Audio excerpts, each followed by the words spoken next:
Assalamualaikum warahmatullahi wabarakatuh. Hai teman-teman, nama saya Naysila Azahra Triswardani. Saya kelas 4. Saya dari SDN Sumber Suko 2, Kecamatan Kelabang. Jadi hari ini aku bercerita dengan judul Asal Mula Desa Sumber Suko. Dengarkan ya teman-teman.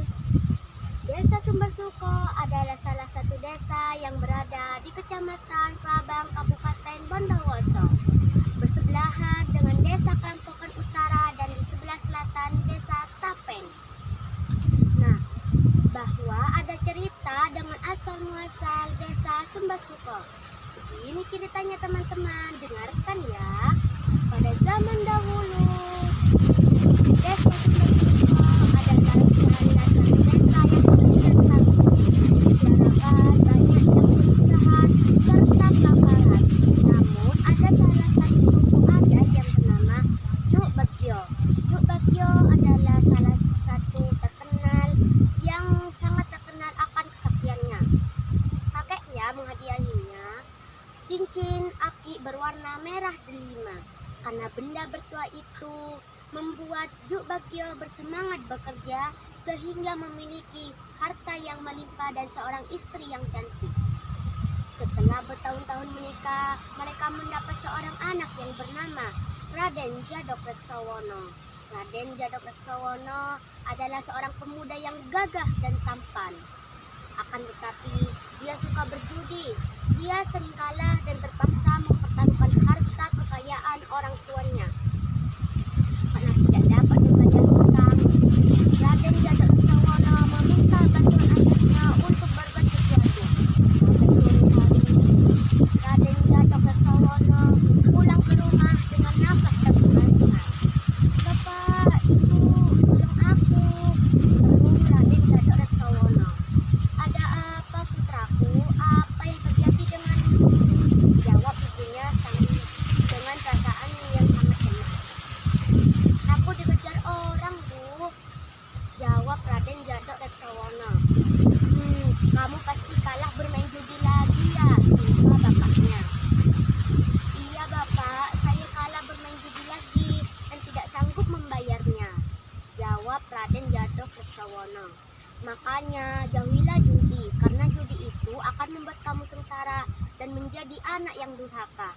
"Iya Bapak, saya menyesal, saya tidak akan mengulanginya lagi."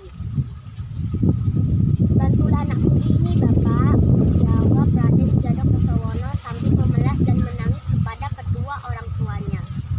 Kemudian Juk Bagio berpuasa dan berdoa untuk meminta pertolongan ke Maha Kuasa Jagat Raya. Pada suatu malam yang sangat sunyi, Juk Bagio mendengar suara yang lirih. "Hai Juk Bagio, di kawah Gunung Rabunan ada harta karun yang dijaga oleh seekor ular yang bernama ular Kopermanik." Juk Bagio pun pergi ke kawah Gunung Rabunan dan mengatasi segala rintangan. Sesampainya di tepi kawah Gunung Rabunan, Juk Bagio menaruh cincin ke dalam kuali yang berisi air. Setelah sang ular keluar, dia tahu maksud kedatangan Juk Bagio. Dia pun mengeluarkan emas dan intan dari dalam mulutnya. Setelah mengucapkan terima kasih, Juk Bagio mohon diri semua harta benda yang dimilikinya diberikan kepada sang anak. Tentu saja tidak butuh waktu lama bagi Raden Djaduk Reksawono menghabiskan harta itu. Sekali lagi ia meminta bantuan ayahnya untuk berbuat sesuatu. Akan tetapi ayahnya menolak bantuan dari anaknya. Karena Raden Djaduk Reksawono mendengar harta karun itu didapat dari Gunung Rabunan, dia kemudian pergi ke Gunung Rabunan sendirian sambil membawa cincin aki yang berwarna merah delima itu yang dicuri dari ayahnya waktu ayahnya tidur.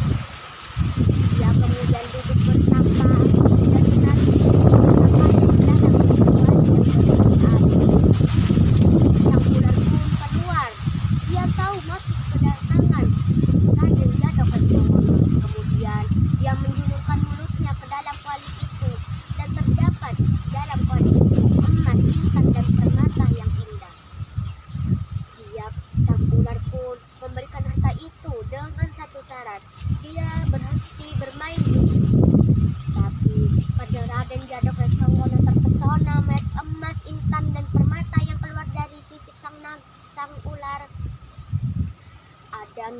jahat yang timbul dalam hati, dia pun memotong ekor ular itu karena ia langsung berlari.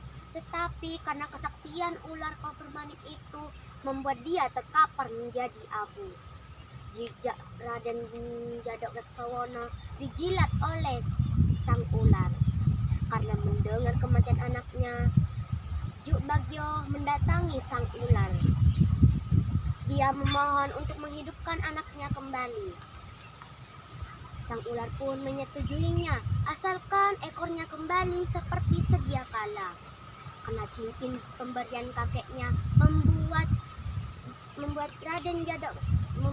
Juk Bagyo mengembalikan ekor sang ular seperti sedia kala. Sang Raden Jadawatsawana pun hidup kembali. Dan Juk Bagyo berkata kepada Raden Jadawatsawana, "Kau tidak bisa lagi hidup denganku. Kau bisa memulai hidup barumu, tetapi tidak di sini." Juk Bagyo pun menyiramkan air yang terdapat dalam kuali itu ke tanah, dan itulah sumber mata air yang makin lama makin membesar sehingga mengaliri daerah yang dulunya kering dan tandus. Dan sekarang tempat itu menjadi daerah yang subur. Karena air yang melimpah itu membuat warga bersorak bahagia. Dan kegembiraan itu membuat warga bersorak bahagia. Dan tidak lama kemudian tempat itu sekarang dikenal menjadi asal mula desa Sumbersuko. Dan kesimpulannya, setiap asal usul suatu wilayah mempunyai latar belakang tokoh yang berbeda-beda. Nah, dari cerita tersebut kita bisa mengambil beberapa pesan di antaranya. 1. Mintalah selalu pertolongan kepada Allah. Libatkan Allah dalam segala urusan kita. 2. Sikap pemalas, suka berjudi, keras kepala hanya bisa merugikan kita dan orang lain.